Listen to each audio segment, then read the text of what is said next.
Quinta-feira, 28 de novembro. Tema: condenação.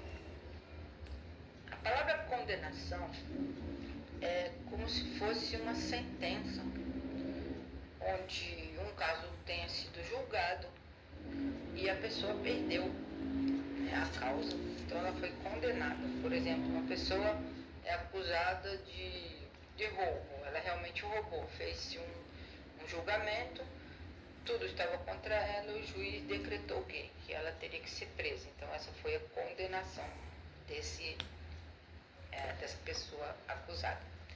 Então vamos ver por que hoje o nosso título é condenação. Abre aspas.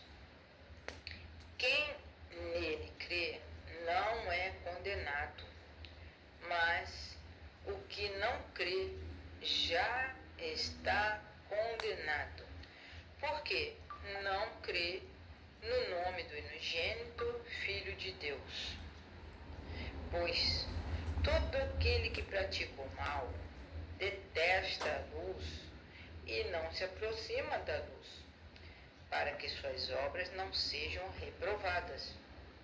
Quem pratica a verdade se aproxima da luz. João 3, 18 a 21. Ou seja, a pessoa que acredita em Jesus, ela vai passar direto pelo julgamento e vai ser aprovada diante de Deus. Ela acreditou em Jesus, ela seguiu os passos de Cristo, ela não rejeitou Jesus como a fonte da vida, ela creu, mudou de vida, não é? Entendeu que a palavra de Deus, as palavras que Jesus ensinava, eram palavras de vida eterna, e acreditou que a vida estava em Jesus, porque Jesus é a fonte da vida. Por isso essa pessoa não vai ser condenada. Mas toda pessoa que pratica o mal, ela não se aproxima de nada a respeito de Jesus, da Bíblia, de querer mudança de vida. Essa pessoa então já está condenada. Por quê? Ela sabe que se ela se aproximar de Jesus e não mudar de vida, as obras más que ela, os pecados que ela comete, vão ser reprovados. Então, aquelas pessoas que praticam a verdade, elas se aproximam de Jesus. Pergunta número 7. Por que as pessoas entram em juízo? Então, o juízo é o julgamento, Então, por que será que as pessoas vão ser julgadas? Vamos ler João 3, verso 18 e verso 36. Verso 18. Quem crê em Jesus não é condenado, mas quem não crê já está condenado, porquanto não crê no nome do unigênito Filho de Deus. Verso 36. Quem crê no Filho tem a vida eterna. O que, porém, desobedece ao Filho não verá a vida, mas sobre ele permanece a ira de Deus. Então, meus irmãos, nós podemos ver aqui, está bem clara na palavra de Deus, que as pessoas que não acreditam em Jesus, então elas estão rejeitando abertamente a Jesus e as suas palavras. Quando as pessoas rejeitam a Jesus, aqueles ensinamentos da vida, palavra de vida que tem nos ensinamentos de Jesus, ela não entra na vida da pessoa. Então, como é que ela pode ser julgada e estará apta para ir para o céu? Não vai. Então, as pessoas que não acreditam em Jesus, as pessoas que o rejeitam, rejeitam também as suas palavras. Então, a palavra de Deus não permanece neles. Por isso, elas vão ser condenadas. Ok? Quando as pessoas então rejeitam Jesus, que é a luz do mundo, elas ficam à mercê de Satanás. Satanás as tenta e elas caem em tentação o tempo todo para fazer as coisas erradas. Ou seja, elas nunca saem das trevas para a luz de Jesus. Eles vivem fazendo coisas erradas. Deus transmitiu a Eva a luz a respeito da árvore que estava no meio do jardim. Ou seja, quando Deus criou Adão e Eva, o jardim do Éden, Deus deu uma única ordem para eles, que era para eles comerem, se alimentarem de todas as árvores do jardim, menos de uma. E justamente aquela foi que Eva, por causa dela, entrou o pecado no mundo, depois que ela ofereceu para o marido dela. Né? E Satanás a tentou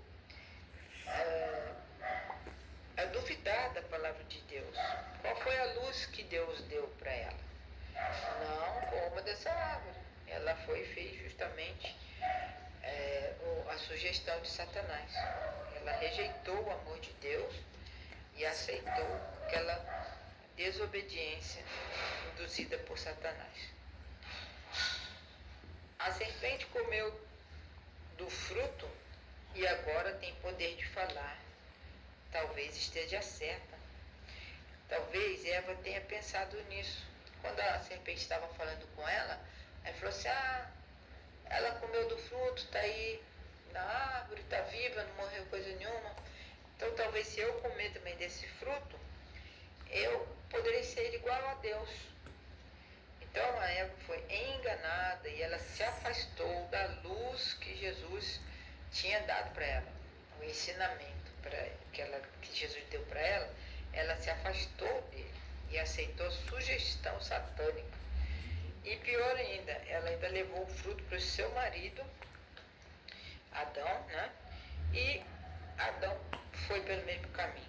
E os dois então foram expulsos do paraíso. Então eles foram condenados a saírem e morarem fora do Jardim do Éden, né? Vamos à pergunta número 8. Vamos ler Mateus, capítulo 4, versos 1 a 4. E vamos descobrir ali que princípios Cristo usou no deserto da tentação para combater os enganos de Satanás. Esse contexto que nós vamos entrar agora foi quando Jesus foi tentado no deserto. A tentação de Jesus Cristo. Então Jesus foi conduzido pelo Espírito Santo ao deserto para ser tentado pelo diabo. E tendo jejuado 40 dias e 40 noites, depois teve fome. Chegando a ele o tentador, disse-lhe, se tu és o Filho de Deus, manda que estas pedras se tornem em pães. Mas Jesus lhe respondeu, dizendo, está escrito, nem só de pão viverá o homem, mas de toda a palavra que sai da boca de Deus. Ou seja, a palavra que saiu da boca de Deus para Adão e Eva foi que eles não comessem do fruto da árvore do conhecimento do bem e do mal. E eles então fizeram bem ao contrário, né? Quando Jesus foi tentado no deserto, ele usou este princípio, que está escrito. Ele respondeu à tentação com a palavra de Deus. Assim, pela resposta que Jesus deu, está escrito, Jesus decidiu confiar nas palavras do Pai Celestial. Né? E ele respondeu com base na palavra da Bíblia. Por isso que é importante, meus irmãos, a gente decorar alguns versos bíblicos para que nos momentos de tentação nós tenhamos a palavra de Deus para combater essas tentações. E em vez de seguir os padrões de pensamento dos seres humanos, Jesus então seguiu, foi a Bíblia, foi a palavra de Deus que protegeu Jesus das tentações. E Cristo tinha à sua disposição a mesma ferramenta, né? De um pensamento livre. Adão e Eva, eles tinham um pensamento livre, eles podiam decidir não fazer aquilo, mas decidiram ao contrário. Também as pessoas que viveram antes do dilúvio, eles não ligaram para a palavra de Deus, eles rejeitaram a palavra de Deus. O povo de Israel, quando os 12 espias foram ver a terra, eles fizeram a mesma coisa, eles não confiaram na palavra de Deus, eles estavam questionando o amor de Deus, não é? O poder da palavra, porque Jesus, nosso Deus, ele prometeu estar com o povo na hora da guerra, para eles conquistarem a terra, né? Bom, Jesus, ele estava no deserto, ele estava há 40 dias sem comer, estava sem alimento e sem proteção, mas ele se escondeu, ou seja, ele se protegeu com a própria palavra que ele tinha na memória dele. Então, sempre Jesus respondia às tentações com a palavra de Deus. E ele agiu com base nas coisas celestiais e não com as coisas que ele estava vendo e vivendo naquele momento. E Jesus, então, decidiu não errar, decidiu acreditar na palavra de Deus, quando ele disse: nem só de pão viverá o homem, mas de toda a palavra que sai da boca de Deus. E onde nós encontramos essa palavra hoje em dia? Na Bíblia. Então, que nós possamos ler a Bíblia, saber que essa palavra que você lê, ela entra na sua mente, no seu coração, e ela faz parte da sua vida e ajuda nos momentos de tentação. E assim, quando nós aceitamos e cremos em Jesus, nós não somos condenados. E ao contrário, aquelas pessoas que aceitam as sugestões do inimigo e rejeitam Jesus, elas automaticamente estão condenadas. Que isso não aconteça comigo nem com você, meu irmão. Que Deus o abençoe.